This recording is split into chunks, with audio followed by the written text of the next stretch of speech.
जय हिंद मेरे युवा साथियों, welcome back to the quality education. स्वागत है आपका क्वालिटी एजुकेशन के इस बेहतरीन डिजिटल लर्निंग प्लेटफॉर्म पर। दोस्तों, अपनी चल रही है आपको कर्मचारी बनाने वाली सीरीज जिसका नाम है द 30 मिनट शो। और ये द 30 मिनट शो का आज चौथा आपके जो है एपिसोड रहने वाला है। कौन सा एपिसोड है? #4 लिखा हुआ आपको थंबनेल पे दिख गया होगा। इससे पहले 3 क्लासेस अपनी आ चुकी है। उन 3 क्लासेस के अंदर अपन साइंस के 3 टॉपिक डिस्कस कर चुके हैं। आज साइंस का अपने पास में अगला टॉपिक है जिसका नाम है श्वसन तंत्र। आप देख पा रहे होंगे ये आपका सिलेबस है। भौतिक परिवर्तन, रासायनिक परिवर्तन अपना हो गया है। धातु, अधातु एवं प्रमुख यौगिक, ये वाला भी टॉपिक अपना कंप्लीट हो चुका है। अभी अपना चल रहा है मानव शरीर संरचना अंग तंत्र। इस संरचना अंग तंत्र वाले के अंदर जो #3 नंबर वाली क्लास थी उसमें अपन ने पाचन तंत्र डिस्कस करा था। और आज किसकी बारी है? तो आज बारी है गुरुजी श्वसन तंत्र की। लेकिन उसमें आगे बढ़ने से पहले एज यूजुअल अपन लोगों को आपस में कनेक्ट करने के लिए अपना जो सवाल रहता है, इससे पिछली क्लास में मैंने पाचन तंत्र में आपको जो कुछ सारी चीजें पढ़ाई उसी में से एक सवाल आपके सामने स्क्रीन पर है एनसीईआरटी की किताब का। इस सवाल का जवाब आपको मुझे कमेंट बॉक्स के अंदर देना है। क्या है सवाल? मानव पाचन तंत्र में कौन सा अंग मुख्य रूप से पोषक तत्वों का अवशोषण यानी कि उनको एब्जॉर्ब करने का काम करता है? अपन ने पाचन तंत्र को अच्छे से पढ़ा था कि मुंह में किसका पाचन होता है, पेट में किसका होता है, आमाशय में किसका होता है, छोटी आंत में क्या होता है, बड़ी आंत में क्या होता है। सारी चीजें इन डेप्थ में अपन ने पाचन तंत्र के बारे में कल वाली क्लास के अंदर डिस्कस करी थी। अब उस क्लास को देखने के बाद में आपको इस सवाल का जवाब देना है। और इस सवाल का जवाब आप कमेंट बॉक्स में दो ना, तब आपको क्या लिखना है? हैशटैग आपकी क्या है, ये द 30 मिनट शो है ना, तो द 30 मिनट शो, ये द TMS करके इसके सामने आगे अपना आंसर लिखना। और अगर आपको इन चारों ही चीजों के बारे में, जैसे आमाशय में क्या होता है, किसका पाचन होता है, बड़ी आंत में क्या काम होता है, छोटी आंत में क्या होता है, ग्रास नली यानी कि इसोफेगस क्या काम करती है, इन सभी के बारे में अगर आपने मुझे 2-2, 3-3 लाइन लिख करके दे दी, तो जिस विद्यार्थी का कमेंट मुझे सबसे अच्छा लगेगा, अगली क्लास में अपन उस विद्यार्थी का कमेंट भी लेकर के आएंगे, उसके ऊपर भी डिस्कस करेंगे कि कौन ऐसा विद्यार्थी है जो कंफर्ट जोन से बाहर आकर के अपने आप को थोड़ा सा पुश कर रहा है मेहनत करने के लिए।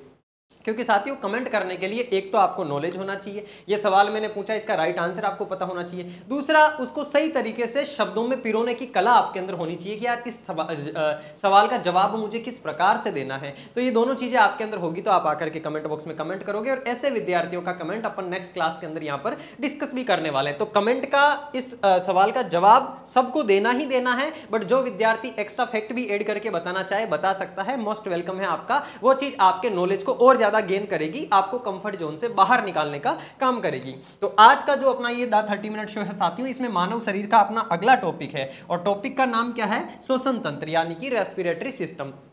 सबसे पहले ये समझो श्वसन तंत्र होता क्या है। यहां से अपन क्लास की बिल्कुल परंपरागत तरीके से अपनी शुरुआत कर रहे हैं। सबसे पहले ये समझो श्वसन तंत्र होता क्या है। देखो साथियों, दो चीजें होती है। आप इस चीज को इस तरीके से सोच के देखो कि अपन जो भोजन ग्रहण करते हैं, जो खाना खाते हैं, वो खाना हमारे शरीर में जाकर के क्या काम करता होगा, है ना? खाना अपन ने खाया, जो जो चीजें काम की थी वो एब्जॉर्ब होकर के हमारे खून के अंदर मिल गई, अपशिष्ट पदार्थ बाहर निकल गए। अब वो चीजें एब्जॉर्ब होकर के खून में मिली ना, उन चीजों को क्या हुआ, वो चीजें कहां कहां पहुंची, उनसे ऊर्जा कैसे बनी, अपना शरीर कैसे काम कर रहा है, ऐसा कभी सवाल आया मन में? नहीं आया तो आना चाहिए कि यार हमने जो खाना खाया वो खाना अल्टीमेटली गया कहां पे? अपशिष्ट पदार्थ तो बाहर निकाल दिए, लेकिन एब्जॉर्ब होकर के वो खाना गया कहां पे? तो सुनना मेरी बात ध्यान से। मैंने आपको पाचन तंत्र में अच्छे से पढ़ाया था कि हम जो भी खाना खाते हैं फाइनली जाकर के वो छोटे छोटे अणुओं में टूटता है। यानी कि पाचन का मतलब क्या होता है? पाचन का मतलब होता है भोजन को छोटे अणुओं के अंदर तोड़ना। लिख लो इसको पाचन के सामने। पाचन का मतलब क्या होता है? भोजन को छोटे अणुओं में तोड़ना। और आज जो अपन पढ़ रहे हैं वो क्या है? वो है आपका श्वसन। और श्वसन को इंग्लिश में बोलते हैं साथियों रेस्पिरेशन। क्या बोलते हैं? रेस्पिरेशन। इस वर्ड का बहुत मतलब है साथियों, बहुत इंपॉर्टेंट वर्ड है ये। एक तो देखो होता है श्वसन यानी कि रेस्पिरेशन, और एक वर्ड होता है आपके सामने ब्रीथिंग, BREATHING, ये ब्रीथिंग। इस ब्रीथिंग का मतलब होता है श्वास लेना। इसको मैं इस प्रकार से बोल देता हूं, श्वास लेना। ये श्वास लेना क्या कहलाता है? ये तो लेना और छोड़ना, श्वास लेना और छोड़ना, ये तो कहलाता है आपका क्या? ब्रीथिंग। और एक जो इंपॉर्टेंट वर्ड होता है वो होता है आपका क्या? श्वसन। अब श्वसन में और ब्रीथिंग में, इन दोनों वर्ड्स के अंदर बहुत ज्यादा डिफरेंस है। पाचन क्या होता है आप समझ गए? भोजन को छोटे अणुओं में तोड़ना, तोड़ करके हमारे खून में मिला लिया रस को, रस शरीर के अंदर चला गया। अब पाचन के अंदर जो हमारे शरीर को कार्बोहाइड्रेट से ग्लूकोज मिलता है ना साथियों, इस पाचन का फाइनली प्रोडक्ट क्या होता है हमारे शरीर के अंदर? फाइनली प्रोडक्ट होता है C6H12O6, जिसको अपन क्या बोलते हैं? ग्लूकोज बोलते हैं। और ये ग्लूकोज हमारे शरीर को क्या देने का काम करता है, एनर्जी देने का काम करता है। लेकिन ये भाई साहब ग्लूकोज एनर्जी देगा कैसे, जब ये ग्लूकोज आगे और टूटेगा। और ग्लूकोज कैसे टूटता है, अब सुनना मेरी बात ध्यान से, यहां से असली खेला शुरू होता है। ये ग्लूकोज हमारे शरीर में पहुंच गया, अब इसके बाद में हम क्या करेंगे, श्वास लेंगे। आप मुझे एक चीज बताओ, हम श्वास लेते क्यों हैं? अगर हम श्वास नहीं लेंगे तो क्या होगा? आप कहोगे गुरुजी ऐसी कैसी पागलों जैसी बातें कर रहे हो, श्वास नहीं लेंगे तो दम घुटेगा और अपन मर जाएंगे। अरे भाई लेकिन दम घुटेगा क्यों, ये सोचो ना। जब अपन श्वास नहीं लेंगे तो होगा क्या, देखो श्वास लेते हैं तब क्या होता है, हमारे शरीर के अंदर ऑक्सीजन जाती है। श्वास लेते हैं ना, देखो दो गैसें होती है, एक ऑक्सीजन होती है, एक कार्बन डाइऑक्साइड होती है। श्वास लेते हैं तो ये हमारे शरीर के अंदर जाती है, और श्वास बाहर छोड़ दे तो कार्बन डाइऑक्साइड बाहर आती है। कभी सोचा है कि हमारे शरीर में कार्बन डाइऑक्साइड कैसे बन गई, जो वो शरीर से बाहर आ रही है? और ऑक्सीजन हम ले रहे हैं, वो जाकर के शरीर में क्या काम कर रही है? ऑक्सीजन ही क्यों ले रहे हैं हम, नाइट्रोजन क्यों नहीं ले रहे? ऑक्सीजन की क्या इंपॉर्टेंट है, ये सोचा? आज मैं बताता हूं सारी बातें, सारे फंडे आपके क्लियर करता हूं, सुनना ध्यान से। ये ग्लूकोज पाचन से अपने शरीर को प्राप्त हो गया। अब सुनो, दो वर्ड है, एक है श्वसन और एक है ब्रीथिंग। ब्रीथिंग का मतलब होता है श्वास लेना और श्वास बाहर छोड़ना, यानी कि ये जो श्वास अंदर लेने और बाहर छोड़ने की जो प्रक्रिया होती है उसको क्या बोलते हैं, उसको बोलते हैं गुरुजी ब्रीथिंग। फिर रेस्पिरेशन क्या होता है साहब, श्वसन क्या होता है, सुनना ध्यान से। श्वसन क्या होता है, श्वसन की प्रक्रिया का मतलब होता है भोजन का पाचन। सुनना मेरी बात ध्यान से, श्वसन का मतलब क्या होता है, एक तरीके से मैं आपसे कहूं कि भोजन से हमारे शरीर को जो ग्लूकोज प्राप्त हुआ है ना, इस ग्लूकोज का विखंडन होकर के, इस ग्लूकोज का ऑक्सीकरण होकर के, विखंडन होकर उससे ऊर्जा प्राप्त करना, ऊर्जा प्राप्त करना, ये होता है असली श्वसन का मतलब। साइंस की भाषा में श्वसन यानी कि रेस्पिरेशन का मतलब होता है हमने जो भोजन से ग्लूकोज प्राप्त किया है, उस ग्लूकोज का श्वसन के द्वारा ली गई ऑक्सीजन से खंडन किया जाता है, उसको तोड़ा जाता है और उससे फाइनली ऊर्जा प्राप्त की जाती है। अब देखो जरा इधर, श्वसन के अंदर क्या हो रहा है, ये ले मैं आपके सामने लिख देता हूं। श्वसन, श्वसन का मतलब होता है रेस्पिरेशन, लिख लेना सामने आप। अब श्वसन में होगा क्या, पाचन तंत्र में हमारे शरीर को जो C6H12O6 यानी कि जो ग्लूकोज प्राप्त हुआ था ना मेरे प्यारे साथियों, इस ग्लूकोज के साथ में अभिक्रिया करेगी कौन, आपकी ऑक्सीजन। और ऑक्सीजन आपने ब्रीथिंग के दौरान अंदर ली थी, ऑक्सीजन गई फेफड़ों के पास में, फेफड़ों ने क्या करा, फेफड़ों के अंदर कूपिकाएं होती है, वो कूपिकाएं खून से डायरेक्ट लिंक होकर के हीमोग्लोबिन को ऑक्सीजन दे देती है। अब खून में उपस्थित हीमोग्लोबिन उस ऑक्सीजन को ले जाता है हमारे शरीर की हर एक कोशिका तक, और उस कोशिका के पास हमने जो भोजन किया था, उससे जो ग्लूकोज प्राप्त हुआ था वो ऑलरेडी वहां पर पड़ा है। अब ग्लूकोज वहां पड़ा था, ऑक्सीजन वहां पहुंच गई। अब ये दोनों आपस में क्रिया करके क्या करेंगे, ये दोनों आपस में क्रिया करेंगे ऑक्सीजन की उपस्थिति के अंदर। तब ये जो ग्लूकोज है ना साथियों, ये तीन चीजों में टूटेगा। एक तो ये बनाएगा CO2 यानी कि कार्बन डाइऑक्साइड, दूसरी ये चीज क्या बनाएगा, दूसरी ये चीज बनाएगा जल यानी कि H2O, और तीसरी एक और महत्वपूर्ण चीज बनाता है जिसको हम बोलते हैं साथियों ऊर्जा। और ये ऊर्जा हमारे शरीर में ATP के फॉर्म में सेव होती है। ATP क्या होता है गुरुदेव, ATP को बोलते हैं एडिनोसिन ट्राइफॉस्फेट। आपने सुना होगा शरीर का पावर हाउस या शक्ति गृह बोला जाता है माइटोकॉन्ड्रिया को। और ये माइटोकॉन्ड्रिया क्या होता है, हर एक कोशिका के अंदर पाया जाने वाला एक ऐसा एलिमेंट होता है माइटोकॉन्ड्रिया, जिसके अंदर ये कोशिकीय शोषण की प्रक्रिया होती है, यानी कि ग्लूकोज के साथ में ऑक्सीजन जुड़ करके कार्बन डाइऑक्साइड जल और ऊर्जा बनाती है, और इस ऊर्जा को माइटोकॉन्ड्रिया अपने पास में सेव करके रख लेता है। ये सारा का सारा खेला होता है। तो ये ऑक्सीजन भी जरूरी है। अगर आपने खाना खा लिया लेकिन श्वास नहीं लोगे तो खाने का पाचन नहीं होगा, यानी कि श्वसन की प्रक्रिया पूरी नहीं होगी और आपके शरीर को ऊर्जा नहीं मिलेगी। और अगर आप केवल ऑक्सीजन लिए जा रहे हो लेकिन खाना नहीं खा रहे हो तो आपका शरीर वैसे ही खत्म होने लग जाएगा, क्योंकि इस ऑक्सीजन के पास हमारे शरीर में फिर करने के लिए कोई काम ही नहीं रहेगा। ऑक्सीजन का मेन काम ही क्या होता है, ग्लूकोज का खंडन करके उससे ऊर्जा को बनाना। और ये काम कहां पर होता है, ध्यान रखोगे, ये काम होता है माइटोकॉन्ड्रिया के अंदर। कहां पर होता है, माइटोकॉन्ड्रिया के अंदर। ये अच्छे तरीके से मैंने लिख दिया। और माइटोकॉन्ड्रिया के अंदर ये जो श्वसन की प्रक्रिया होती है इसको बोला जाता है कोशिकीय श्वसन। क्या बोला जाता है, इसको बोला जाता है कोशिकीय श्वसन, यानी कि सेल रेस्पिरेशन इसको बोला जाता है। और सेल रेस्पिरेशन के अंदर क्या होता है, ऑक्सीजन की उपस्थिति में ग्लूकोज का विखंडन होकर के कार्बन डाइऑक्साइड बनती है। अब यहां पर जो ये कार्बन डाइऑक्साइड बनी ना, हीमोग्लोबिन बड़ा चतुर होता है, ऑक्सीजन दे देगा और वहां पर पहले से जो उसने ग्लूकोज ने ये अभिक्रिया करके CO2 बनाई है ना, वो CO2 लेकर के वापस ला करके हमारे फेफड़ों को दे देगा। जब अपन आगे अपना परिसंचरण तंत्र पढ़ेंगे, रक्त परिसंचरण तंत्र, उसमें जानेंगे कौन सी वाहिकाएं हैं जो ऑक्सीजन को ले जाने का काम करती है और हमारे शरीर में कौन सी ऐसी रक्त वाहिकाएं हैं जो कार्बन डाइऑक्साइड को वापस फेफड़ों के पास लाने का काम करती है। सारी चीजें आपस में इंटरलिंक है। और अपन जो ये अभी चीज पढ़ रहे हैं इसको मानव शरीर यानी कि ह्यूमन एनाटॉमी बोला जाता है, जिसके अंदर सारे के सारे तंत्र अपन पढ़ने वाले हैं। पाचन अपन ने पढ़ लिया, श्वसन आज पढ़ रहे हैं, इसके बाद में कंकाल पढ़ेंगे, उसके बाद में रक्त परिसंचरण तंत्र पढ़ेंगे, उसके बाद में उत्सर्जन तंत्र पढ़ेंगे और सारी की सारी प्रक्रियाएं जानेंगे कि किस किस प्रकार से हमारे शरीर में क्या क्या होता है। अब यहां पर ये सारी की सारी चीज मैंने आपको समझा दी है कि श्वसन होता क्या है। अब श्वसन को देखो, यहां पर आपके सामने ये एनसीईआरटी की डेफिनेशन लिखी हुई है, इसको एक ही बारी ध्यान से आप पढ़ लो। इसको पढ़ने के बाद में आपके माइंड में और ज्यादा क्लैरिटी आ जाएगी। क्या आ जाएगी? क्लैरिटी आ जाएगी। और ये क्लैरिटी आना क्यों जरूरी है? ये इसलिए जरूरी है ताकि आप टॉपिक के कॉन्सेप्ट को अच्छे तरीके से समझ पाओ। देखो जरा, श्वसन एक जैविक प्रक्रिया है, यानी कि श्वसन एक बायोलॉजिकल प्रोसेस है। जैविक प्रक्रिया बायोलॉजिकल प्रोसेस है, जिसके अंदर क्या होता है, जिसमें जीव यानी कि हमारे जैसे जीव, जो भी पेड़ पौधे हैं, जंतु है, हम हैं, सारे के सारे जीव कोशिकाओं के अंदर ऑक्सीजन की उपस्थिति में या फिर ऑक्सीजन की अनुपस्थिति में भोजन का मतलब हो गया मुख्यतः ग्लूकोज को विखंडित करते हैं और उससे ऊर्जा प्राप्त करते हैं। यानी कि क्या करते हैं, ये जो भोजन होता है, ग्लूकोज से, भोजन से अपन को जो ग्लूकोज प्राप्त होता है, इसका विखंडन करते हैं। कहां, किस प्रकार से करते हैं? दो चीजें बोली इसने, ऑक्सीजन की उपस्थिति में या फिर ऑक्सीजन की अनुपस्थिति में। अभी आगे अपन जानेंगे ऑक्सीजन की उपस्थिति में क्या होता है, ये तो मैंने आपको बता दिया, माइटोकॉन्ड्रिया के अंदर CO2 H2 और ऊर्जा प्राप्त होती है। लेकिन श्वसन की प्रक्रिया ऑक्सीजन की अनुपस्थिति के अंदर भी होती है, और उस सिचुएशन में क्या होता है वो अपन आगे जानेंगे, धीरे धीरे कॉन्सेप्ट आप समझ लोगे तब। आगे कह रहा है कि ये भोजन को विघटित करते हैं और उससे ऊर्जा प्राप्त करते हैं। यह ऊर्जा ATP यानी कि एडिनोसिन ट्राइफॉस्फेट के रूप में संग्रहित होती है, जिसे शरीर की विभिन्न क्रियाओं में उपयोग किया जाता है। अब सोचो जरा, मैं अभी बोल पा रहा हूं तो बोलने के लिए ऊर्जा मुझे कहां से प्राप्त हो रही है?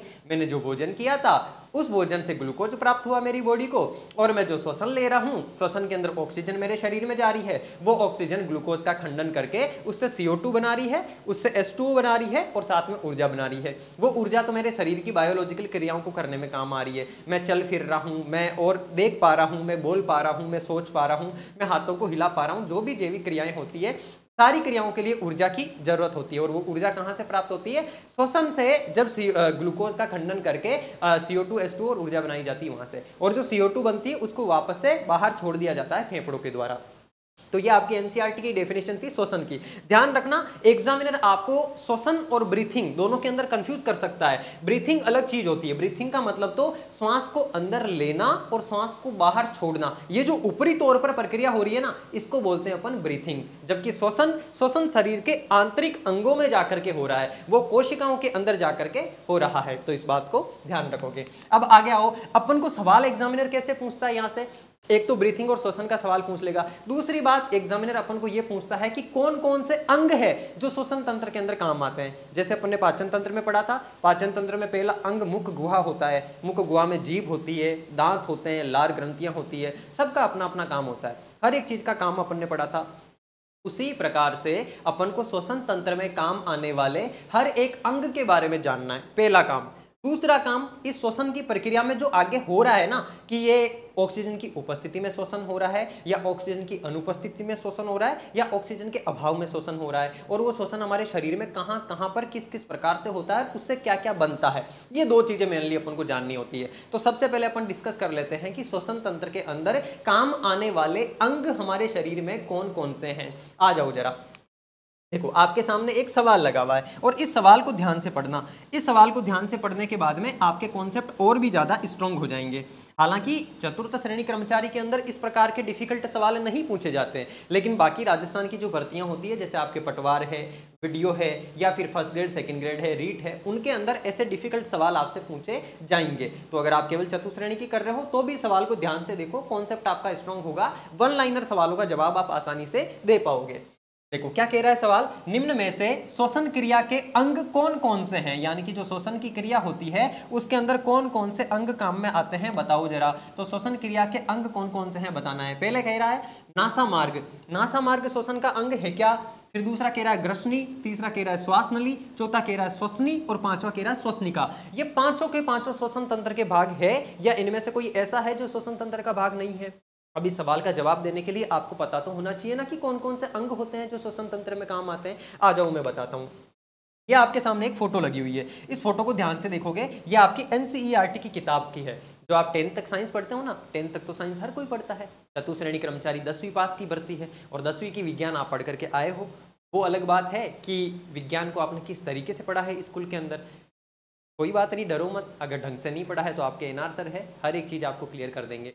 देखो ध्यान से, ये अपने मानव का श्वसन तंत्र का डायग्राम है। इसमें क्या क्या है, सबसे पहले है आपके सामने नासा द्वार।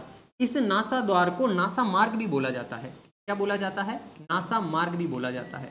और ये नासा मार्ग क्या काम करता है? इस नासा मार्ग के अंदर रंध्र पाए जाते हैं। जो अपनी नासिका है ना, नाक, श्वसन लेने का मुख्य काम नाक का होता है। यानी कि श्वास अंदर लेने के लिए सबसे पहला अंग कौन सा था? नाक। जैसे पाचन तंत्र में पहला अंग मुंह आया था, वैसे श्वसन तंत्र के अंदर पहला अंग आएगा नाक। नाक से अपन ऑक्सीजन को अंदर लेते हैं, गैस को। ये गैस जा रही है नाक से, तो सबसे पहला आ गया नासा मार्ग या फिर नासिका या फिर नासा द्वार। ये पहला अंग है, ध्यान रखोगे। मैं यहाँ पर साथ में आपके क्रम से लिखता भी जाता हूँ, है ना, ताकि आपको कंफ्यूजन ना हो। सबसे पहला कौन सा है? सबसे पहला नासा मार्ग। इस नासा मार्ग को आप और क्या बोल सकते हो? इस नासा मार्ग को आप नासिका भी बोल सकते हो, है ना। मतलब एग्जामिनर आपको नासिका भी लिख करके दे सकता है, या फिर इसको नासा द्वार भी लिख करके दे सकता है, या फिर नाक भी लिख करके दे सकता है। तो ये पहला अंग हो गया श्वसन तंत्र का। इसके बाद में श्वास कहाँ जाएगी? नाक से। नाक से अंदर श्वास जाएगी हमारी ग्रसनी के अंदर।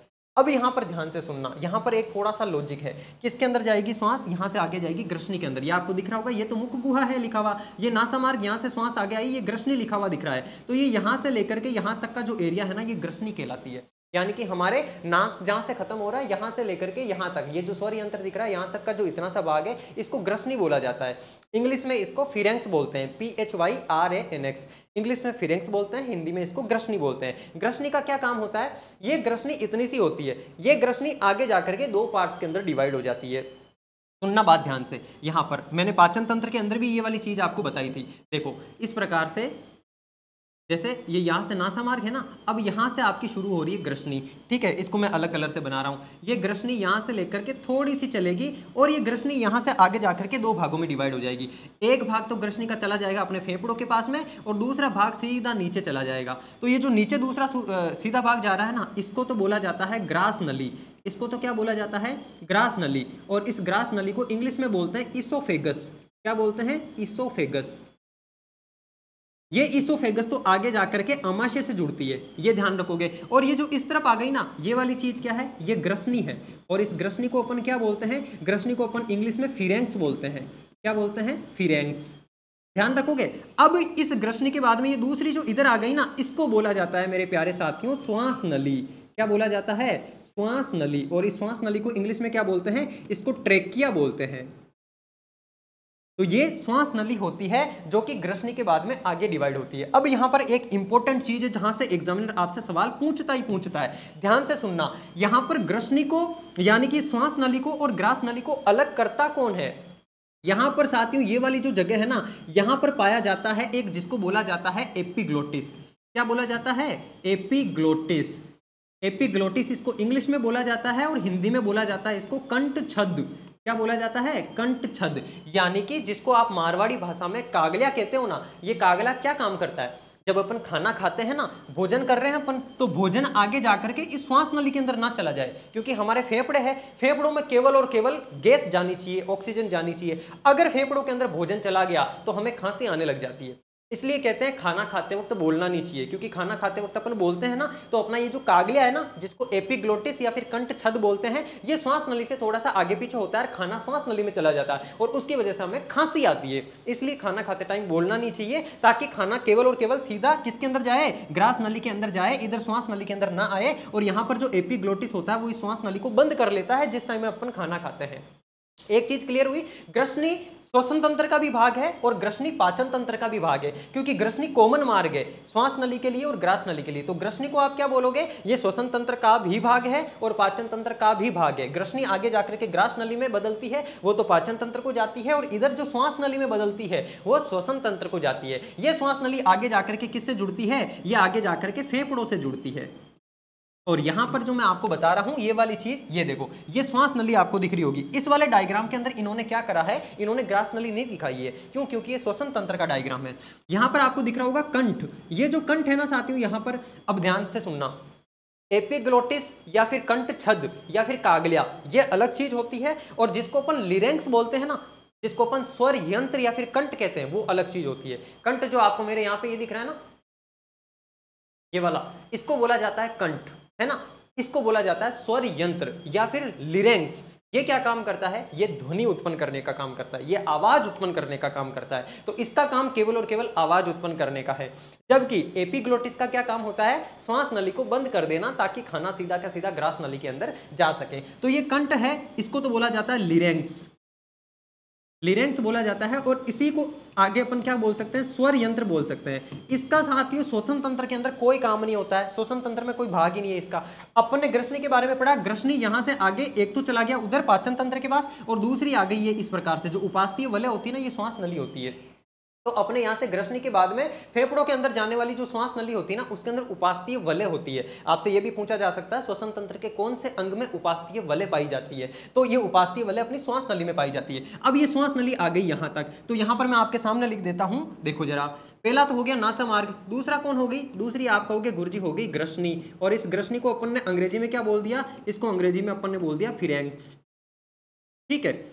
तीसरा अंग कौन सा आया ग्रसनी के बाद में? ग्रसनी आगे जाकर के आप कहोगे गुरुजी श्वास नली के अंदर कन्वर्ट हो रही है, ठीक है। और इस श्वास नली को अपन क्या बोलते हैं? इसको अपन बोलते हैं ट्रेकिया। ये हो गई अपनी श्वास नली। कौन सी वाली? ये रही श्वास नली है, जिसके अंदर उपास्थीय वलय पाई जाती है। अब ये श्वास नली आगे जाकर के दो भागों में इस प्रकार से बट जाती है, ठीक है। दोनों फेफड़ों के अंदर चली जाती है। अपने जो फुफ्फुस होते हैं फेफड़े, अपनी चेस्ट के अंदर ये जो पसलियां होती हैं, इन पसलियों के अंदर सिक्योर होते हैं फेफड़े। तो इन फेफड़ों से जुड़ने वाली ये जो दो नलियां होती है, उनको बोला जाता है साथियों श्वसनी। क्या बोला जाता है? श्वसनी बोला जाता है। तो श्वास नली आगे जाकर के किस में कन्वर्ट होती है? श्वास नली आगे जाकर के श्वसनी के अंदर कन्वर्ट होती है। और ये जो मैं क्रम बता रहा हूं ना, ये क्रम ध्यान रखना, आप श्वसनी को या श्वसनिका को आगे पीछे मत कर देना। श्वास नली के बाद में कौन आती है? श्वसनी आती है। और इस श्वसनी को इंग्लिश में क्या बोला जाता है? इसको बोला जाता है ब्रोंकाई। ये भी ध्यान रखोगे। ये मैं इंग्लिश के वर्ड इसलिए लिख रहा हूँ क्योंकि मेरी सभी क्लासेस के नीचे कुछ विद्यार्थी है जो ये कमेंट करते हैं कि गुरुजी आप पढ़ाते तो अच्छा हो, लेकिन केवल हिंदी में पढ़ाते हो और हमारे कुछ पल्ले पड़ता नहीं है। तो आप इंग्लिश के वर्ड्स भी यूज़ कर लिया करो। तो ये इंग्लिश के वर्ड्स इंग्लिश मीडियम वाले विद्यार्थियों के लिए है। हिंदी वालों आपके लिए भी ये एक्स्ट्रा नॉलेज है, आपको भी पता होना चाहिए। क्योंकि एग्जामिनर कई बार क्या करेगा, एग्जामिनर ग्रसनी को सीधा फिरेंक्स लिख करके दे देगा, इस प्रकार से हिंदी में लिख देगा फिरेंक्स। फिर आपको पता तो होना चाहिए ना कि फिरेंक्स किसको बोला जाता है? ग्रसनी को बोला जाता है। जैसे ग्रास नली को इसोफेगस बोला जाता है, श्वास नली को ट्रेकिया बोला जाता है। अब वो सीधा सीधा इंग्लिश में लिख देगा ट्रेकिया। अब आपको पता होना चाहिए कि ट्रेकिया क्या होती है। ट्रेकिया श्वास नली को बोलते हैं। तो ये श्वास नली श्वसनी हो गई, श्वास नली आगे जाकर के श्वसनी में कन्वर्ट हो गई। अब ये जो श्वसनी है ना साथियों, ये श्वसनी आगे श्वसनिकाओं के अंदर कन्वर्ट हो रही है। ये जो छोटी छोटी दिख रही है ना आपको, ये देखो श्वसनी तो यहां तक आ गई, इसमें भी यहां तक चली गई, आगे फिर भी ये छोटी छोटी पार्ट्स के अंदर और डिवाइड हो रही है। ये जो छोटे छोटे पार्ट्स में डिवाइड हो रही है ना, इसको बोला जाता है श्वसनिका। देखो ये रही श्वसनी, ये दोनों साइड की श्वसनी है, और ये श्वसनी आगे जाकर के किस में कन्वर्ट हो रही है? श्वसनिका के अंदर कन्वर्ट हो रही है। तो पांचों भाग श्वसन तंत्र का क्या हो गया? ये हो गया श्वसनिका। और इस श्वसनिका को क्या बोला जाता है? ब्रोंकाइली, ठीक है। श्वसनिका को बोला जाता है ब्रोंकाइली। और श्वसनिका जो है साथियों आगे जाकर के किस में कन्वर्ट होती है? ये श्वसनिका आगे जाकर के कन्वर्ट होती है कूपिकाओं के अंदर। इसके अंदर कूपिकाओं के अंदर, यहां पर आपको दिख रहा होगा ये कूपिका कोष लिखा हुआ। ये जो श्वसनिकाएं है ना, जैसे मैं इसको डायग्राम को आपको एक और दूसरा डायग्राम बना करके दिखाता हूं, जिसमें आप क्लियर तरीके से देख पाओगे। यहां आओ जरा, ये आपका नासा मार्ग हो गया, यहां से ये ग्रसनी हो गई। अब मैं ग्रसनी के बाद में ये इतनी सी ग्रसनी है, ग्रसनी के बाद में मैं सीधा क्या बना रहा हूं? श्वास नली बना रहा हूं। ये श्वास नली होगी, श्वास नली आगे जाकर के दो पार्ट्स में डिवाइड हो गई, ठीक है। अब ये श्वास नली दो पार्ट्स में डिवाइड हो गई ना, ये श्वास नली आगे जाकर के श्वसनिकाओं के अंदर कन्वर्ट होगी इस प्रकार से।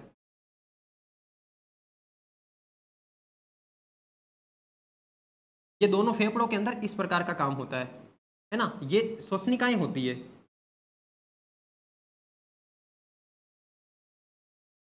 इस प्रकार से। अब ये जो श्वसनिका है ना, जैसे ये तो हो गई श्वास नली, यहां पर मैं नाम भी लिख देता हूं ताकि आप समझ जाओगे। ये तो क्या है? ये तो है गुरुजी श्वास नली। और श्वास नली आगे जो इन दो पार्ट्स में डिवाइड हुई ना, इन दोनों को क्या बोला जाता है? इनको बोला जाता है श्वसनी। यानी कि ब्रोंकाई। और ये श्वसनी आगे ये जो छोटे छोटे पार्ट्स में कन्वर्ट हुई है ना, इनको दोनों तरफ की को बोला जाता है श्वसनिका।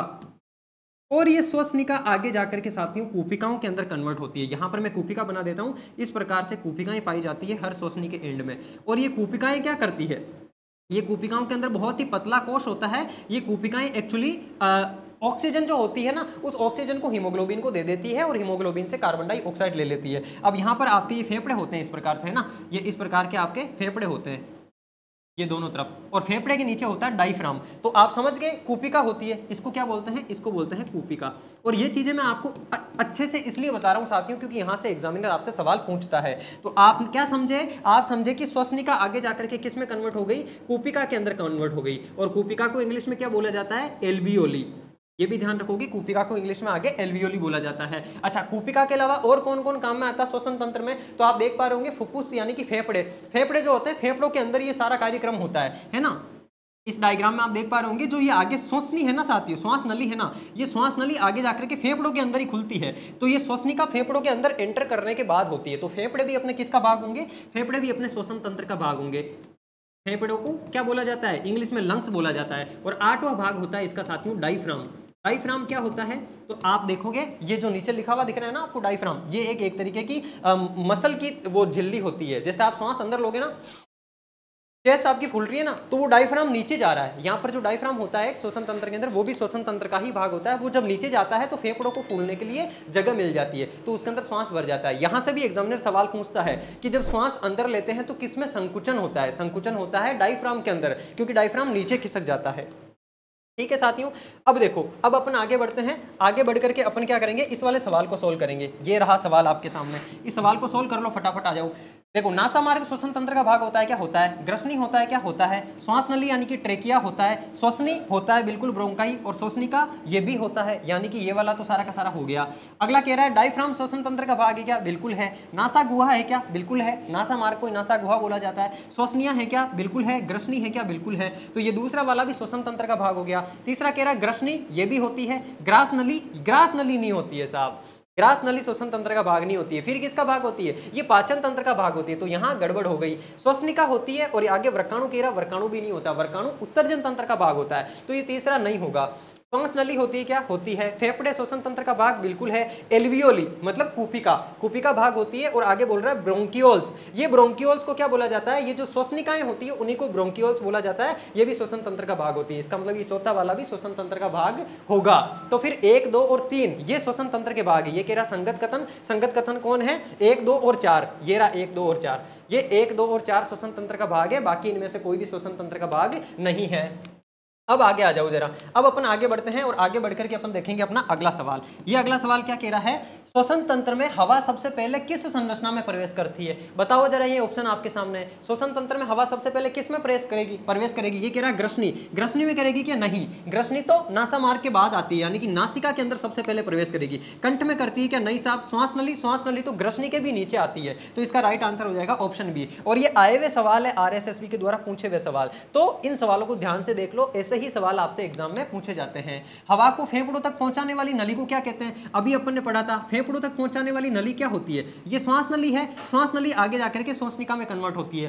पहला ऑप्शन दे रहा है अन्न नली, यानी कि इसोफेगस। इसोफेगस का मतलब हो गया ग्रास नली, ग्रास नली को अपन अन्न नली भी बोलते हैं। ये तो पाचन तंत्र का भाग है, श्वसन तंत्र का भाग ही नहीं है। अगला कह रहा है श्वास नली, तो श्वास नली होती है क्या जो फेफड़ों तक हवा को पहुंचाती है, बिल्कुल सही बात है। ट्रेकिया होती है, यही तो फेफड़ों तक पहुंचाती है, कंठ का काम नहीं होता है। और श्वसनी, श्वसनी तो खुद फेफड़ों के अंदर ही पाई जाती है, बाकी फेफड़ों तक श्वास को लाने का काम कौन करती है, तो ये श्वास नली करती है। तो इस बात को ध्यान से दिमाग में छाप लो, श्वास को फेफड़ों तक श्वास नली लेकर श्वसनी, और श्वसनी से आगे श्वसनिका, श्वसनिका से आगे कूपिका के अंदर वो श्वास जाती है। अगला सवाल है कि कौन सा अंग फेफड़ों में गैसों का वास्तविक आदान प्रदान करता है। वास्तविक आदान प्रदान कौन सा करता है, मैंने आपको बताया ना, यहाँ पर जो कूपिका होती है वो कूपिका रियल में ऑक्सीजन देती है और कार्बन डाइऑक्साइड लेती है, किससे, खून से। तो श्वसनी का काम होता है क्या, वास्तविक, नहीं। कंठ का काम होता है क्या, नहीं। फिर किसका काम होता है, एल्वियोली यानी कि कूपिका का। श्वास नली का भी काम नहीं होता, श्वास नली तो केवल श्वास को लेके जाती है। श्वास फाइनली फेफड़ों में जाएगी अपनी कूपिकाओं के पास में, और वो कूपिकाएं हीमोग्लोबिन को ऑक्सीजन दे देगी और हीमोग्लोबिन से कार्बन डाइऑक्साइड वापस ले लेगी। तो रियल में काम किसका होता है, इसका होता है। रक्त में ऑक्सीजन किसके साथ जुड़कर परिवहन करती है? ये बड़ा अच्छा सवाल है। रक्त में परिवहन, मैंने अभी आपको क्या बताया, कूपिका ऑक्सीजन किसको देती है? खून को। खून के अंदर कौन होता है? हीमोग्लोबिन होता है, तो इस हीमोग्लोबिन को दे देती है। ऑप्शन नंबर सी अपना राइट होगा। प्लाज्मा को नहीं देती है, प्लाज्मा तो खुद खून का भाग होता है। श्वेत रक्त कणिका यानी कि WBC, ये होती है व्हाइट ब्लड सेल्स, ये तो उल्टा क्या करती है? शरीर की प्रतिरक्षा को मजबूत बनाने का काम करती है, खून में पाई जाती है। ये होती है प्लेटलेट्स, ये रक्त का थक्का जमाने का काम करती है, इनका भी काम नहीं होता है। फिर ये काम किसका होता है? तो हीमोग्लोबिन का काम होता है, ऑक्सीजन को अपने साथ जोड़ और उसको कोशिका तक पहुंचाना, कोशिका से कार्बन डाइऑक्साइड लेना और वापस फेफड़ों के पास लेके आना। सवाल देखो अगला, किस प्रक्रिया में कोशिकाएं ऑक्सीजन का उपयोग कर ऊर्जा बनाती है?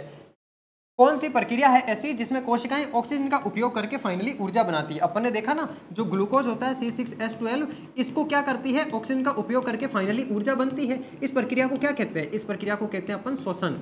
इसको पाचन नहीं कहते, ध्यान रखना। पाचन तो क्या होता है? पाचन का मतलब तो होता है भोजन को छोटे छोटे अणुओं में तोड़ना। अपन ने जो भी भोजन किया उसको छोटे अणुओं में तोड़ दिया। कार्बोहाइड्रेट का फाइनली छोटा अणु क्या होता है? ग्लूकोज होता है। प्रोटीन का फाइनली छोटा अणु क्या होता है? एमिनो अम्ल होता है। वसा का क्या होता है? फैटी एसिड होते हैं। इस प्रकार से भोजन को छोटे अणुओं में तोड़ने की प्रक्रिया पाचन कहलाती है, और ऑक्सीजन का उपयोग करके ग्लूकोज से ऊर्जा बनाने की प्रक्रिया श्वसन कहलाती है। तो ये परासरण होगा क्या? परासरण भी नहीं होगा, फिर कौन होगा? श्वसन होगा। प्रकाश संश्लेषण की प्रक्रिया, ये तो आपके पौधों के अंदर होती है, ये अपने अंदर नहीं होती है। प्रकाश संश्लेषण की प्रक्रिया पौधों में होती है। अपन जो करते हैं ना, ये क्या करता है? पौधे कार्बन डाइऑक्साइड उसके साथ में जल, इन दोनों को मिला लेते हैं सूर्य के प्रकाश की उपस्थिति में और हरित लवक की उपस्थिति में, और फिर ग्लूकोज और ऑक्सीजन गैस बना देते हैं। तो प्रकाश संश्लेषण की प्रक्रिया तो पौधों के अंदर होती है। अगला सवाल देखो, निम्न में से कौन सी गैस मनुष्य द्वारा बाहर निकाली जाती है? मनुष्य द्वारा बाहर कार्बन डाइऑक्साइड निकाली जाती है, सभी जानते हैं। कार्बन डाइऑक्साइड को अपन बाहर निकालते हैं, ऑक्सीजन को अपन शरीर के अंदर लेते हैं। अगला कह रहा है, वायुपथ में धूल कणों को हटाने से कौन सी संरचना मदद करती है? यानी कि अपना जो ये वायुपथ है ना, अपन श्वास अंदर ले रहे हैं, श्वास मान लो कि अपने, पहली बात तो जब श्वास अंदर लेंगे तो यहाँ पर नासारंध्र पाए जाते हैं नासिका के अंदर, वो नासारंध्र धूल के कणों को रोक लेते हैं। फिर भी कुछ महीन धूल के कण होते हैं, वो शरीर के अंदर चले जाते हैं। अब श्वास के अंदर जाकर के, श्वास नली के अंदर जाकर के जैसे ही वो श्वसनी के पास जाएंगे ना, वहां पर एक संरचना पाई जाती है जो कि उन धूल के कणों को एब्जॉर्ब कर लेती है, और उन धूल के कणों को फिर बलगम के माध्यम से हमारे शरीर से बाहर निकाल दिया जाता है। आपने देखा होगा कुछ लोगों को ऐसे बलगम आता है, खांसी चलती है तो यहाँ से बलगम निकलता है ना। वो बलगम क्या होता है? वो बलगम धूल के कण होते हैं एक्चुअली में, जो हमारे शरीर के अंदर चले गए होते हैं। तो फेफड़ों के अंदर एक संरचना पाई जाती है जिसको बोला जाता है सीलिया। क्या बोला जाता है? सीलिया। ये सीलिया जो संरचना होती है ना, ये धूल को कणों को हटाने का काम करती है। ये देखो डायग्राम में, ये अपना फेफड़ा है ना, इस फेफड़े के अंदर ये प्राइमरी जो ब्रोंकाई होती है ना, यानी कि ये जो श्वास नली श्वसनी होती है ना, इस श्वसनी के अंदर इस प्रकार के रंध्र पाए जाते हैं बहुत सारे, जिनको सीलिया बोलते हैं। ये हमारे बालों के जैसे होते हैं, बिल्कुल सॉफ्ट सॉफ्ट। और ये सीलिया क्या करते हैं? हमारे शरीर से हमारे शरीर के अंदर जो धूल के कण चले गए उनको बाहर निकालने का काम करते हैं। फिर जो बलगम आता है ना, आप सोचते हो बलगम पेट से आता है, नहीं, वो बलगम कहाँ से आता है? फेफड़ों से निकल करके श्वसनिका से सांस, इसके श्वास नली के पास आता है, और श्वास नली से ग्रसनी, ग्रसनी से फिर अपन उसको बाहर थूक डालते हैं। तो वो बलगम कहाँ बनता है? वो बलगम यहाँ बनता है अपना इस सीलिया के अंदर। ये सीलिया जो होती है वो बलगम बनाने का काम करती है, क्योंकि ये धूल के कणों को एब्जॉर्ब कर लेती है और उसी को फिर बलगम बना करके शरीर से बाहर निकाल देती है। अगला देखो प्रश्न, अगला प्रश्न कह रहा है, वायु में सबसे अधिक कौन सी गैस पाई जाती है? ऑक्सीजन पाई जाती है क्या, या फिर कार्बन डाइऑक्साइड पाई जाती है क्या, या नाइट्रोजन पाई जाती है, या फिर हाइड्रोजन पाई जाती है? सभी जानते हैं नाइट्रोजन जो है वो सबसे अधिक मात्रा में पाई जाती है। कार्बन डाइऑक्साइड तो बहुत ही कम मात्रा में, लगभग 0.04% कार्बन डाइऑक्साइड पाई जाती है, 21% ऑक्सीजन पाई जाती है, और 78% नाइट्रोजन गैस पाई जाती है। हाइड्रोजन तो बहुत ही कम, बिल्कुल नगण्य, 0.00001% होती है, बहुत नगण्य। सबसे ज्यादा कौन सी गैस होती है वायुमंडल के अंदर? नाइट्रोजन होती है, उससे कम दूसरे नंबर पे ऑक्सीजन, और उससे ज्यादा थोड़ी सी कम कार्बन डाइऑक्साइड जो 0.04% होती है। अब यहाँ पर ये वाला जो सवाल है साथियों, ये अपन ने ये तो समझ लिया कि श्वसन तंत्र में अंग कौन कौन से काम में आते हैं, जहां से सवाल पूछे जाते हैं। मैंने आपको सवाल करवा भी दिए कि कैसे सवाल पूछे जाएंगे। एक जो इंपॉर्टेंट फैक्टर और है श्वसन तंत्र का, वो ये है कि श्वसन के अंदर जो प्रक्रिया हो रही है ना, अपन ने ऑक्सीजन अंदर ली, अंदर लेने के बाद में जो श्वसन की प्रक्रिया हो रही है वो 3 प्रकार की होती है। एक वायवीय श्वसन होता है जो ऑक्सीजन की उपस्थिति में होता है, एक अवायवीय श्वसन होता है जो ऑक्सीजन की अनुपस्थिति के अंदर होता है, और एक ऑक्सीजन के अभाव के अंदर होता है। तो श्वसन भी 3 प्रकार से होता है। सुनना मेरी बात ध्यान से, मैं क्या करूं, आपको पहले एक बारी समझा देता हूं, ये है ना, यहां आ जाओ। श्वसन जो होता है ना, श्वसन के अंदर अपन ने क्या समझा, जो ग्लूकोज होता है C6H12O6, ये ग्लूकोज है, इस ग्लूकोज के अंदर कितने अणु हैं कार्बन के? इस ग्लूकोज के अंदर आप कहोगे गुरुजी कार्बन के 6 अणु हैं। कार्बन के कितने अणु हैं? कार्बन के 6 अणु हैं। फाइनली क्या श्वसन होता क्या है? समझो मेरी बात ध्यान से। श्वसन होता क्या है? श्वसन होता तो है ग्लूकोज से ऊर्जा प्राप्त करना, लेकिन ग्लूकोज से ऊर्जा प्राप्त करने के 3 तरीके होते हैं, यानी कि श्वसन 3 तरीके का होता है। वो कैसे कैसे होता है सुनना ध्यान से। ये जो ग्लूकोज है ना साथियों, सबसे पहले कोशिका द्रव्य के अंदर, हमारी कोशिका के अंदर जो कोशिका द्रव्य पाया जाता है, इस कोशिका द्रव्य के अंदर क्या होता है, ये जो ग्लूकोज होता है ना जिसमें 6 कार्बन होते हैं, ये पाइरूवेट के अंदर बदल जाता है। किस में बदल जाता है? आप कहोगे गुरुजी ये पाइरूवेट के अंदर बदल जाता है। और ये पाइरूवेट क्या होता है? तो ये पाइरूवेट 3 कार्बन वाली संरचना होती है। पाइरूवेट के अंदर कार्बन कितने होते हैं? 3 होते हैं। अब ये पाइरूवेट आगे जाकर के 3 चीजों में और बदलेगा, और वो 3 चीजें कौन कौन सी होगी? यहां आओ। ये जो श्वसन होगा ना 3 प्रकार का, वो यहां पर होगा। देखो, सबसे पहली अपन बात करते हैं ऑक्सीजन की उपस्थिति, यानी कि O2 की उपस्थिति। फिर अपन पेन दूसरा ले लेते हैं ताकि चीजें अपन लिख पाएं अच्छे तरीके से। सबसे पहला मैं लिख रहा हूं O2 की उपस्थिति। O2 की उपस्थिति, उपस्थिति का मतलब ऑक्सीजन अवेलेबल है, और O2 की उपस्थिति में जो श्वसन होता है, इस श्वसन को क्या बोला जाता है? वायवीय श्वसन बोला जाता है। क्या बोला जाता है? वायवीय श्वसन। तो एक तो होगा ये अपना वायवीय श्वसन। दूसरा क्या होगा? O2 की अनुपस्थिति। अनुपस्थिति का मतलब क्या हो गया कि ऑक्सीजन बिल्कुल है ही नहीं, और O2 की जो अनुपस्थिति होती है, इसमें जो श्वसन होता है, उस श्वसन को क्या बोला जाता है? उस श्वसन को बोला जाता है अवायवीय श्वसन। क्या बोला जाता है? अवायवीय श्वसन। अवायवीय श्वसन। तो एक तो हो गया वायवीय श्वसन, एक हो गया अवायवीय श्वसन, और एक होता है ऑक्सीजन के अभाव में श्वसन। कौन सा होता है? ऑक्सीजन के अभाव में। ऑक्सीजन के अभाव में। और ये जो अभाव में श्वसन होता है ना साथियों, इसको ऑक्सीजन के अभाव में होने वाला श्वसन ही बोला जाता है। अब देखो ध्यान से सुनना मेरी बात। पहला क्या है? ऑक्सीजन की उपस्थिति में। अब उपस्थिति के अंदर ये जो 3 कार्बन वाला पाइरूवेट है ना, ये पाइरूवेट किस में बदलता है? जो वायवीय श्वसन होता है, इस वायवीय श्वसन के अंदर एक तो कार्बन डाइऑक्साइड बनता है, एक H2O यानी कि जल बनता है, और एक ऊर्जा बनती है। और ये ऊर्जा किस फॉर्म में सेव होती है? ATP यानी कि एडिनोसिन ट्राइफॉस्फेट के फॉर्म में सेव होती है। और ये वाला जो श्वसन होता है वो कहां पर होता है? तो ये भी बात ध्यान रखना, ये वाला श्वसन माइटोकॉन्ड्रिया के अंदर होता है। अभी अपन ने पीछे पढ़ा था, कहां पर होता है? माइटोकॉन्ड्रिया के अंदर होता है, जिसको कोशिका का क्या बोला जाता है? शक्ति गृह बोला जाता है। तो वायवीय श्वसन कहां होता है? माइटोकॉन्ड्रिया के अंदर। किसकी उपस्थिति में? ऑक्सीजन की उपस्थिति में। क्या क्या बनता है? कार्बन डाइऑक्साइड, जल और ऊर्जा, 3 चीज बनती है।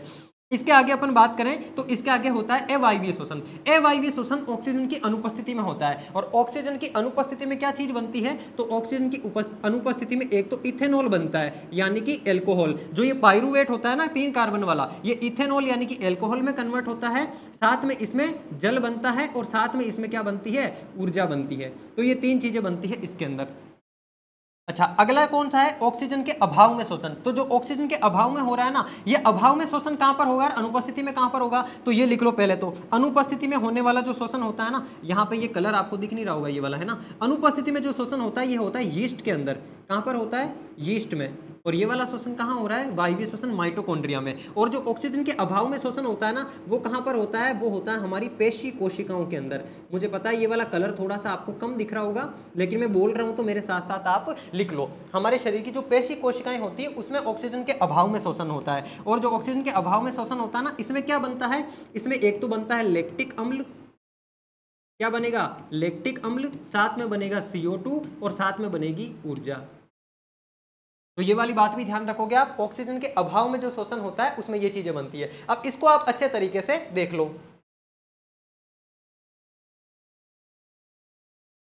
यहां पर थोड़ी सी ये गड़बड़ हुई है। यहां पर ये जो H2 होता है ना, इसकी जगह पर CO2 लिखो।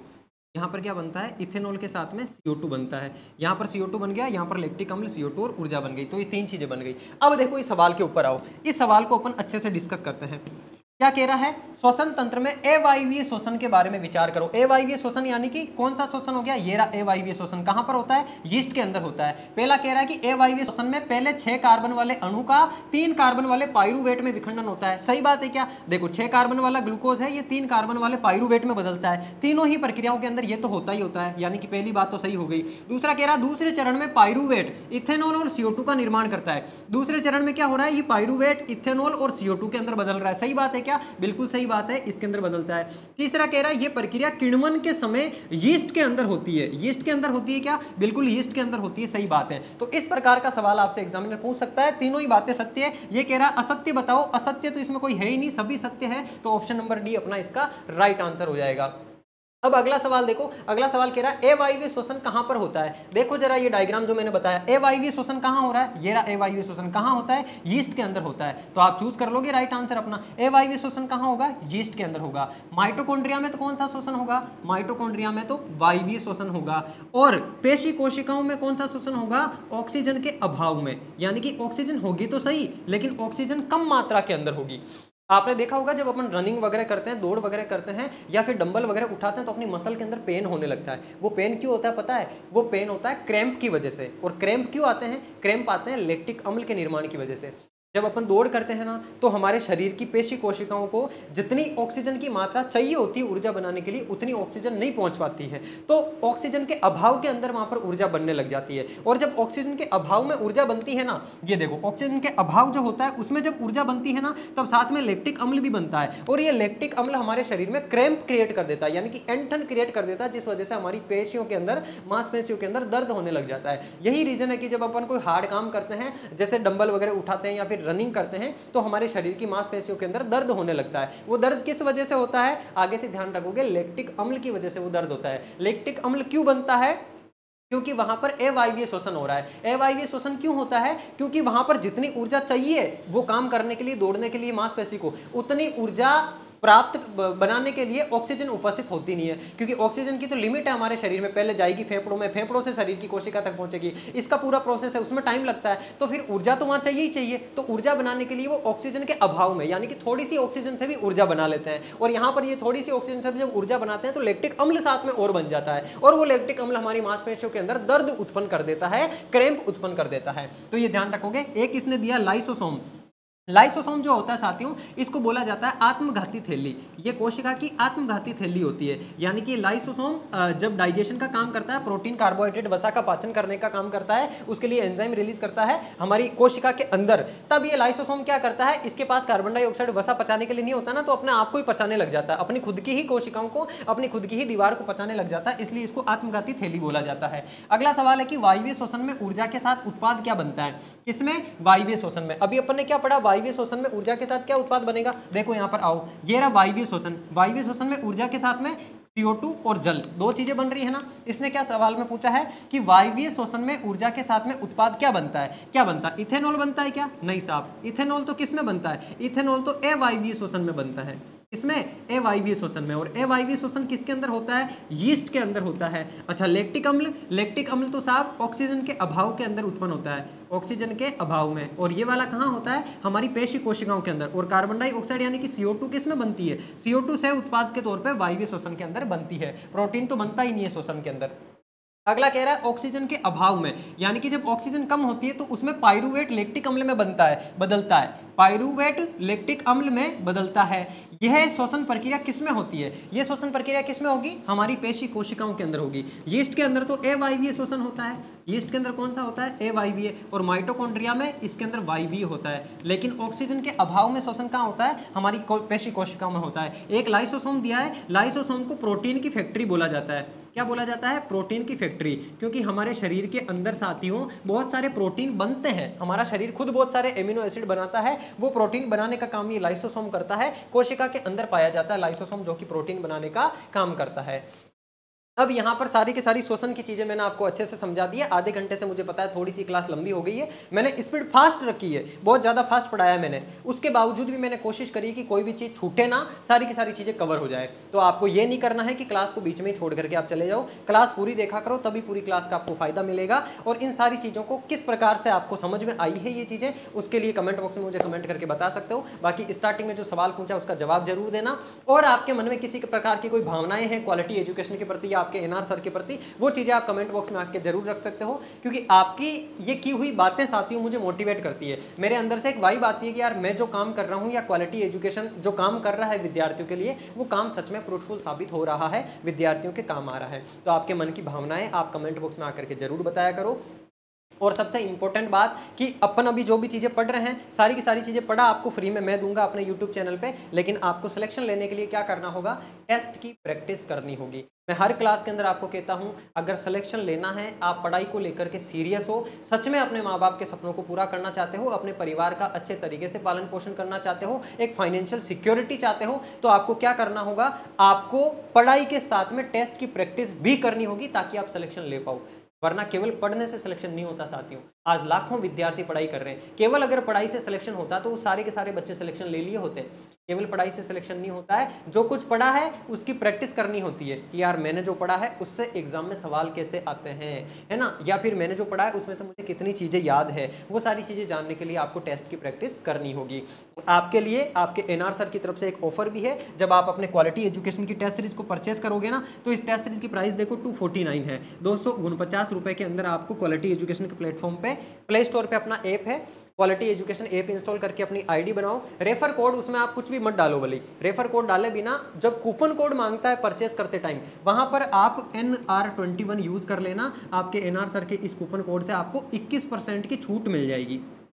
अब मैं आपको फ्री में इतनी सारी चीज़ें पढ़ा रहा हूं, तो इस कूपन कोड के बिहाफ पे आपको, अगर आप मेरे से पढ़ करके जा रहे हो तो आपको 21% की छूट जरूर मिलेगी, क्योंकि जो विद्यार्थी यूट्यूब पे पढ़ता है, पढ़ने वाले विद्यार्थियों के लिए हम ऐसा काम जरूर करते हैं, नरेंद्र सर ऐसा कुछ जरूर करते हैं कि उनको और किसी तरह का फायदा मिल सके। वरना और जो विद्यार्थी नहीं पढ़ रहा वो जाकर के पूरे पैसे में खरीदेगा। जिसको ये पता नहीं है ना, जो क्लास नहीं ले रहा, उसको कूपन कोड के बारे में पता ही नहीं चलेगा। तो आप लकी मानो अपने आप को, आपको पता चल गया आप एनआर सर से पढ़ रहे हो, तो आप इस कूपन कोड को लगा करके ये टेस्ट सीरीज परचेस कर लेना, आपको 21% की छूट मिल जाएगी। और टेस्ट की प्रैक्टिस जरूर करनी है अगर सिलेक्शन लेना है तो। मैं भी ये चाहता हूँ कि यार मैं मेहनत कर रहा हूँ आप लोगों के लिए, क्वालिटी एजुकेशन और मेरी टीम इतनी आप लोगों के लिए मेहनत कर रही है, तो उस मेहनत का कुछ फल निकले। और फल कब निकलेगा, जब फाइनली आपका सिलेक्शन होगा। और सिलेक्शन कब होगा, जब आप शिद्दत से पढ़ाई भी करोगे और टेस्ट की प्रैक्टिस भी करोगे। आपको प्रैक्टिस भी करनी है, इन सारी की सारी क्लासेस को अच्छे से अटेंड भी करना है। और आपके मन में किसी तरह की कोई भावना हो तो आकर के कमेंट बॉक्स में बतानी भी जरूर है। आप सबके कमेंट पढ़ता भी हूँ मैं, ध्यान रखना। ये क्लास लेने से पहले पिछली क्लास के कमेंट में पढ़ के आया हूँ। मैं कमेंट पढ़ के मुझे पता चलता है कि अगली क्लास में मुझे और क्या चीज़ें बतानी है विद्यार्थियों को। तो कमेंट किया करो, उसी से मुझे पता चलेगा, उसी से अपन लोग आपस में लिंक हो पाएंगे। और जब आप लोग सिलेक्शन ले लोगे तो कभी अपन एक बहुत बड़ा सेमिनार भी रखेंगे, लेकिन उसके लिए मुझे पता तो होना चाहिए कि कौन कौन से विद्यार्थी पढ़े हुए अपने इस चैनल से, और वो तब पता चलेगा जब आप कमेंट बॉक्स तो कमेंट कर देना और ये टेस्ट सीरीज की प्रैक्टिस कर लेना। बाकी इस क्लास की आपको पीडीएफ चाहिए, वो अपना टेलीग्राम चैनल है क्वालिटी एजुकेशन RS के नाम से, इस टेलीग्राम चैनल पे आपको पीडीएफ मिल जाएगी। अगर वैसे अभी तक 3 क्लास हुई है ना, तीनों क्लासों की पीडीएफ मैंने टेलीग्राम पे डाल दी है, आप फाइल वाले सेक्शन में जाकर के सर्च कर सकते हो। अगर इसमें ना मिले तो अपना जो क्वालिटी एजुकेशन का एप्लीकेशन है उसका इंटरफेस स्टार्टिंग में ओपन करते ही ऐसा दिखेगा। इसके अंदर आपको जो है ये फ्री स्टडी मटेरियल वाला सेक्शन है ना, इस फ्री स्टडी मटेरियल वाले सेक्शन को ओपन करते ही आपके सामने ऐसी विंडो ओपन होगी जिसमें एक आपके सामने विंडो ओपन हो रखी होगी द 30 मिनट शो के नाम से। उस पर आप क्लिक करोगे, उस पर क्लिक करते ही आपके सामने अपनी इन सारी की सारी क्लासेस की पीडीएफ आपको दिख जाएगी। वहां से आप उसको डाउनलोड भी कर सकते हो, अपने फोन में सेव कर सकते हो, उसका प्रिंट भी निकलवा सकते हो। तो ये सारी सुविधाएं आपके लिए है। बाकी ये 21% की छूट तो हर प्रकार के कोर्स के अंदर है ही है NR21 के कूपन कोड से। तो अब अपन मिलेंगे नेक्स्ट क्लास के अंदर। नेक्स्ट अपना हो सकता है उत्सर्जन या कंकाल तंत्र, जो भी उचित लगेगा वो ले आएंगे अपन। बाकी आपको ये सेशन कैसा लगा बताना जरूर कमेंट बॉक्स के अंदर, मुझे इंतजार रहेगा आपके जवाब का। ठीक है साथियों, अब मिलते हैं अपन नेक्स्ट क्लास के अंदर। तब तक के लिए अपना ध्यान रखिए, स्वस्थ रहिए, मस्त रहिए और पढ़ते रहिए। धन्यवाद।